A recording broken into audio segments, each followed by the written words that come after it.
Massive tremors have been felt here in Delhi and in fact in several parts of the country. It seems there has been a very strong earthquake lasting well over 40-50 seconds, and there on your TV screens you can see pictures of our Delhi studio here where the windows rattled and everything shook for what appeared to be a really long time, a minute perhaps or longer. Those in fact are pictures of our television studio when the earthquake struck just a short while ago.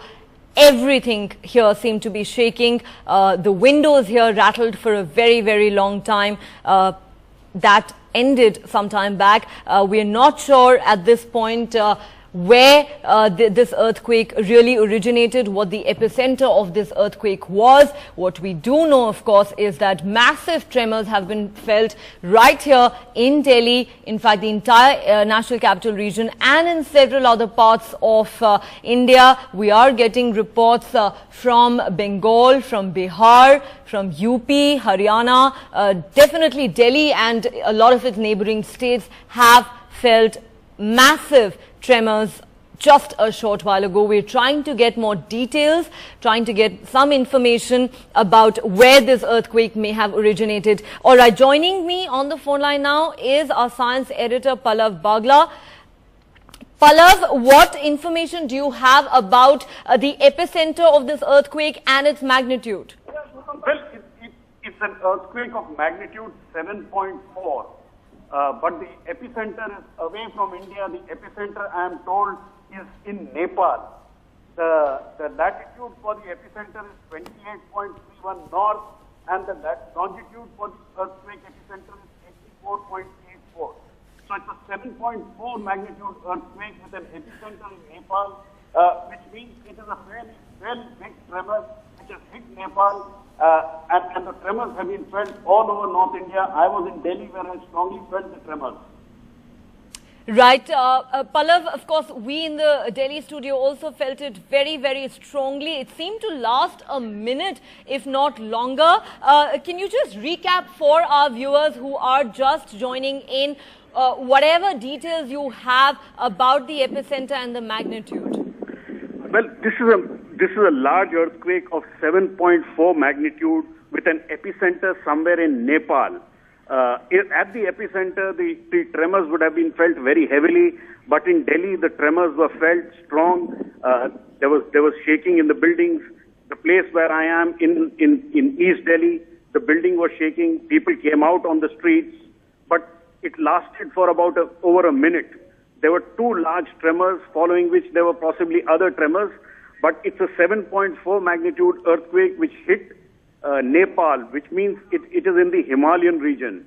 The Himalayan region is well known for earthquakes because that is where the Indian plate is going under the Eurasian plate.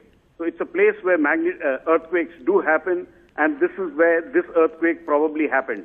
The epicenter is somewhere in Nepal. I have with me what is only the latitude and longitude of the epicenter, which is 28.31 degrees north latitude and 84.84 degrees east longitude as the epicenter of the earthquake. Right. Pallav, you're saying that the epicenter was in Nepal, but it really seemed to be so strong. Tremors were felt in large parts of India, including right here in the capital.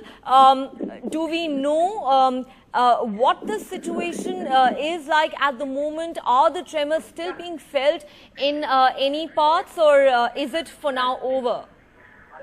See, an earthquake of this magnitude will always have aftershocks. Anything above 6 magnitude earthquake causes damage in the area where the epicenter is. So a 7.4 magnitude earthquake in Nepal would have caused damage there.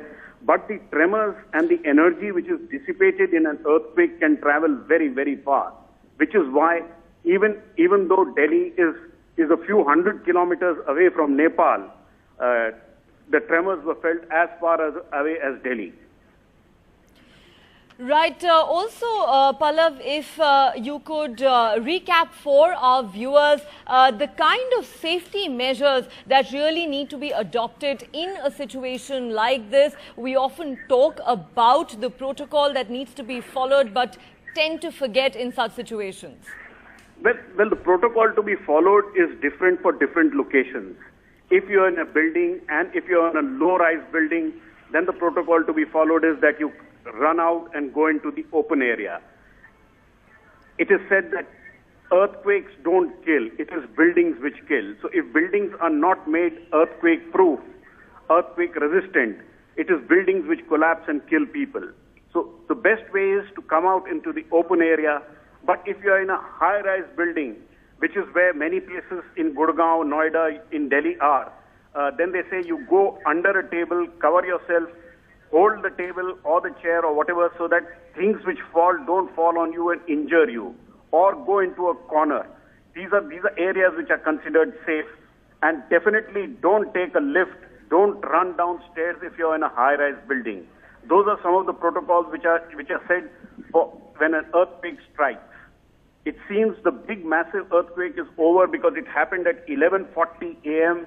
India time. It was a 7.4 magnitude earthquake with an epicenter in Nepal. So the worst seems to be over, but aftershocks could still come. So people have to be vigilant and aware that aftershocks do happen. Right, you're saying when an earthquake is of such magnitude, Pallav, it is to be expected that there will be aftershocks, there will be more tremors. Now, we are getting reports that people in many parts, especially here in the National Capital Region, rush out of their homes, especially those living in skyscrapers who perhaps felt it the most, have rushed out of their homes. Would it be advisable for them to stay out a little while longer? It's always safer to be in the open area when an earthquake of such a large magnitude, which is 7.4, hit in a landed area, especially in the Himalayan region where it has struck. So being cautious, though it can never be predicted how many aftershocks and at what magnitude the aftershocks will be, but it is always safer to be outside. And fortunately, this earthquake has happened during daytime. Earthquakes of this magnitude, when they happen in the night time, they cause a lot more loss of life simply because people are indoors and they can't come out.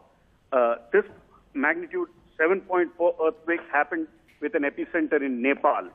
So the tremors felt in Delhi, people did feel them, but obviously at the epicenter, the tremors must have been very strong. You just mentioned, Pallav, that a 7.4 magnitude earthquake is pretty strong. Give us a sense, really, of what such a magnitude really means, going by some past cases. Well, Delhi doesn't get hit by such large magnitude earthquakes. If one goes back and sees some of the very large earthquakes which have occurred, remember the earthquake which gave the very large tsunami in 2004 and the earthquake which occurred off Japan, which caused the Fukushima disaster. Those were mega earthquakes of magnitude 9 and above. The scale on which earthquake magnitudes are measured are logarithmic scales. So between a 7 and an 8 magnitude earthquake, there is a 1,000-fold difference in energy. So a 9 magnitude earthquake causes a huge amount of damage, like what we once saw during the tsunami which occurred in 2004. So a 7.4 magnitude earthquake happening under the mountainous area of Himalayan region would have caused damage there, but when the energy